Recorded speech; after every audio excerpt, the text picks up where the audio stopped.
Salut, je reviens aujourd'hui avec un nouveau type de vidéo puisque pour la petite histoire, j'ai tourné une vidéo il y a un petit peu plus d'une semaine, une vidéo du livre-film normal et depuis plus d'une semaine, je n'arrive pas à la télécharger, mais vraiment pas du tout. J'ai essayé dans plein d'endroits, je suis allée à la bibliothèque du centre-ville, je suis allée plusieurs fois à la bibliothèque universitaire pour essayer de la télécharger là-bas, vu que le wifi est meilleur là-bas. Chez moi, c'est même pas la peine, la connexion internet est trop mauvaise. Et là, ça marche pas. Alors, je ne sais pas ce qui se passe, si c'est cette vidéo en particulier qui a un problème ou quoi, mais je n'arrive pas du tout à la publier. Et il se trouve que c'était une vidéo relativement longue, elle faisait 24 minutes, ce qui est un petit peu long même pour moi, j'ai envie de dire. Et je pense que c'est en grande partie à cause de ça que le téléchargement ne fonctionnait nulle part. Pardon. Et donc du coup j'ai décidé de changer de format parce que voilà, à chaque fois c'est une galère pour télécharger les vidéos de 20 minutes. Puis je sais qu'il y a des gens qui n'aiment pas les vidéos trop longues. Bon, moi personnellement ça me dérangeait pas de parler pendant 20 minutes, mais voilà, ça n'est pas très pratique au niveau informatique, on va dire. Donc je vais essayer un nouveau truc, c'est-à-dire qu'au lieu de faire une longue vidéo de livre et film, je vais faire deux vidéos. Une qui sera consacrée au livre et une qui sera consacrée au film. Et l'idée ce serait que chacune de ces vidéos ne dépasse pas une dizaine de minutes quoi. Donc du coup je vais arrêter de parler et de vous raconter ma vie parce que sinon on va pas réussir à maintenir, on va pas réussir à... ça y est, je trouve qu'on va pas y arriver quoi. Et donc cette vidéo là que je fais sera consacrée au livre, du coup je vais essayer de la poster rapidement en espérant que cette fois ça marche. Et celle des films, je la tournerai peut-être à un moment où il y aura une meilleure lumière et puis elle sera postée mais pas en même temps quoi. Voilà. Donc la dernière fois, j'étais en train de lire Puma de R.D. Lawrence, édition L'École des loisirs. Donc je l'ai terminé depuis, c'était il y a un moment du coup. Pardon. C'était une bonne lecture que j'ai trouvée très intéressante, qui aborde l'éthologie avec un point de vue intéressant dans le sens où il n'est pas totalement scientifique. C'est-à-dire que l'auteur aborde pas mal de points de biologie pure, évidemment, pour quand même donner un petit peu de crédibilité à ce qu'il raconte, mais il ne présente pas ça juste comme un essai un peu froid comme ça sur les animaux, c'est comme ça, et puis voilà quoi, terminé.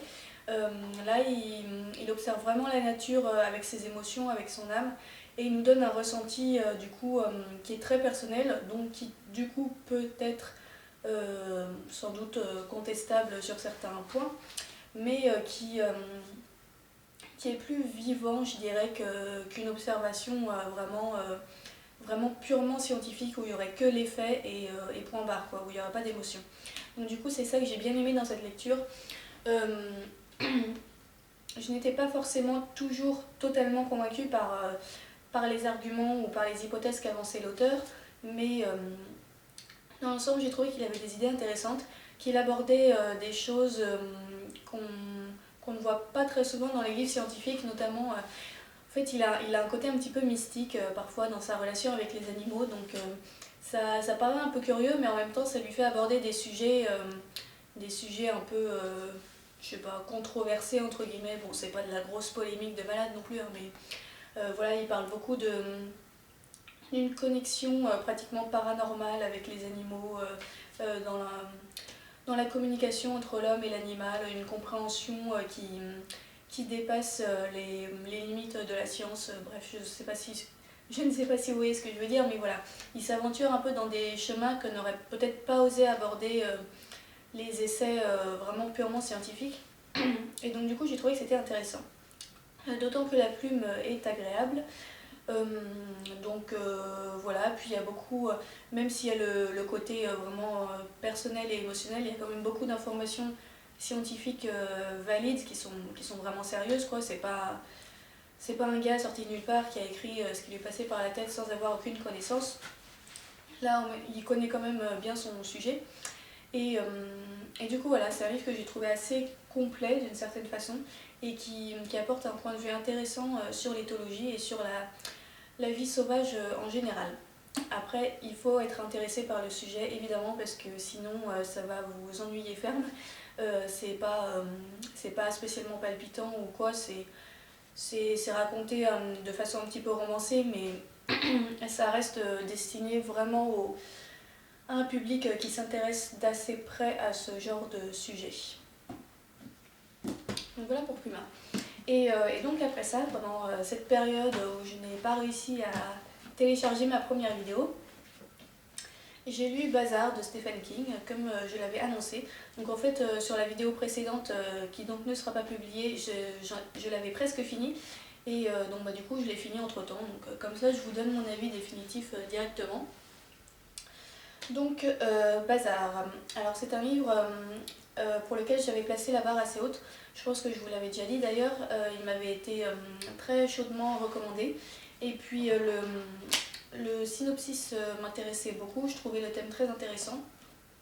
C'est un très gros livre qui fait presque 900 pages, mais qui se lit relativement rapidement, parce que le style est très agréable, ça se lit vraiment tout seul. Il y a pas mal d'humour également, c'est le style de Stephen King qui est assez reconnaissable. Donc pour ceux qui ont déjà lu cet auteur, je pense que vous voyez de quoi je veux parler. C'est un style qui se lit vraiment très facilement, même sur des romans assez conséquents. Donc voilà, il n'y avait pas de problème par rapport à ça. Par contre, je dois dire que j'ai un avis un petit peu mitigé sur cette lecture au bout du compte, parce que j'ai trouvé qu'il n'y avait pas assez d'action, que l'histoire mettait vraiment trop longtemps à se mettre en place. Et du coup, il y a des moments où je me suis ennuyée, en fait. J'ai trouvé qu'il y avait beaucoup de longueur. Et donc voilà, ça m'a un peu frustrée tout au long de ma lecture, en fait, puisque après le début, on a la présentation des personnages, etc., où voilà, on plante le décor. Il y a vraiment une énorme partie où il se passe presque rien, en fait. Puisque donc, pour vous expliquer en 2 mots l'histoire, ça se passe dans une petite ville des États-Unis qui s'appelle Castle Rock. Et il y a un nouveau commerçant qui va venir s'installer dans cette ville, un commerçant d'origine étrangère, donc d'un état différent, je veux dire, et qui va ouvrir une boutique qui s'appelle le Bazar des Rêves. Et cette boutique, en fait, est assez particulière, puisque le commerçant qui l'installe, qui s'appelle Monsieur Gaunt, ce commerçant n'est pas vraiment un homme, en fait, c'est une espèce de démon ou de créature un petit peu maléfique comme ça.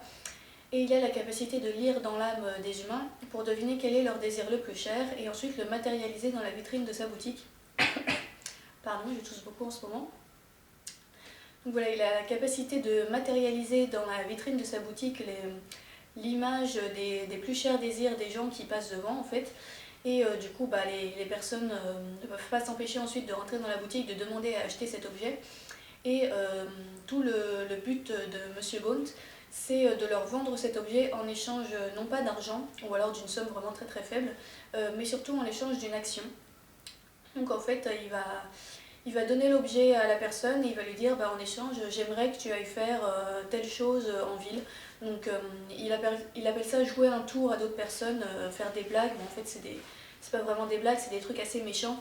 Par exemple, il va demander à une femme d'aller saccager le jardin d'une de ses voisines, par exemple, en échange de quoi elle aura l'objet de ses rêves. Et donc voilà, il va demander comme ça à tous les habitants qui viennent dans sa boutique, il va leur dire en échange de l'objet, tu vas aller faire ça à telle personne. Donc voilà, je n'en dis pas plus sur l'histoire, on se doute bien que ça va créer des problèmes au bout d'un moment. Et donc oui, en fait, la grosse majeure partie, j'allais dire, la majeure partie du livre, c'est que ça en fait. C'est Monsieur Gaunt qui rencontre des gens, qui leur vend des trucs. Et à côté de ça, on voit un petit peu la vie privée des différents personnages, on apprend à les connaître, on apprend à connaître la ville, puisque donc c'est une très petite ville où tout le monde se connaît. Donc on découvre quels sont les liens sociaux, qui est ami avec qui est en couple avec qui, etc. On voit vraiment se tisser toute la toile des liens sociaux des différents personnages. Et ça a son importance dans l'intrigue, mais voilà quoi, c'est que ça sur une très grande partie du livre. Finalement, c'est pas très palpitant quoi, parce que c'est intéressant en soi d'apprendre à bien connaître les personnages et de voir comment opère Monsieur Bond, mais en fin de compte il se passe rien quoi à part ça. Donc voilà, le premier événement vraiment marquant arrive à peu près à 400 pages. Donc déjà 400 pages c'était un peu long, donc au moment où c'est arrivé je me suis dit ah bah quand même ça va démarrer. Et sauf que non, parce qu'après ce premier événement qui arrive au bout de 400 pages, eh ben on retombe dans une monotonie pendant encore 200-250 pages. Et donc là j'ai commencé à me dire que vraiment ça commençait à bien faire quoi. J'en avais un petit peu assez, j'avais envie que l'histoire démarre pour de bon, qu'il se passe des choses un petit peu tendues on va dire, parce que là c'était trop ronronnant depuis des centaines et des centaines de pages. Donc voilà, j'étais assez frustrée par rapport à ça. Alors ensuite sur la dernière partie du livre, il se passe des choses quand même au bout d'un moment. Donc là on a un enchaînement d'actions très rapide, très spectaculaire, donc qui nous récompense un petit peu de l'attente qu'on a eue pendant la première partie du livre on va dire. Donc ça du coup c'était plus plaisant on va dire, mais j'ai quand même été un petit peu déçue par le dénouement. Le dénouement en tant que tel, vraiment comment ça se termine tout à la fin, j'ai trouvé que c'était trop facile, ouais. Ça m'a pas semblé à la hauteur du reste du livre. Étant donné tout ce qui avait été construit au fur et à mesure du livre, je m'attendais à quelque chose de vraiment très puissant. Je sais pas trop comment vous expliquer sans spoiler la fin. Je m'attendais à un truc vraiment de ouf pour la fin, quoi, un truc où on s'y attendrait pas du tout, où ce serait plein de... soit un gros retournement de situation, soit même éventuellement une fin tragique, ou... Enfin voilà, je m'attendais à quelque chose de très marquant, d'un petit peu choquant. Et en fait, non, cette fin, elle m'a paru extrêmement banale, extrêmement facile. Voilà, je m'attendais à mieux. Honnêtement, je m'attendais à mieux pour le dénouement. Et étant donné que j'avais déjà trouvé cette lecture un petit peu longue, voilà, j'ai terminé ma lecture quand même sur une impression un petit peu négative. Même si ça a été une bonne lecture quand même dans l'ensemble, hein, ça se lit très bien, c'est divertissant, c'est agréable à lire. Mais je m'attendais à plus. Voilà. Pardon. Pour moi, c'est pas le meilleur de Stephen King. C'est pas le moins bon non plus. Hein. Bon, de toute façon, j'ai pas lu tous les livres de Stephen King, donc je pourrais pas dire ça de façon définitive. Mais voilà, je m'attendais vraiment à un niveau à un niveau un cran au-dessus, quoi. Là, c'est vrai que je l'ai trouvé sympa, mais vraiment sans plus. Donc voilà, je suis quand même contente de l'avoir lu parce que c'était un livre qui était dans ma wishlist depuis très longtemps. Et donc voilà, j'avais envie de savoir ce qu'il en était. Alors j'en suis à 13 minutes, bon je vais m'arrêter là et puis j'espère qu'il n'y aura pas de problème pour le téléchargement de cette première vidéo. Et du coup j'en ferai une autre pour les films un petit peu après et d'ici là je vous dis à bientôt, salut!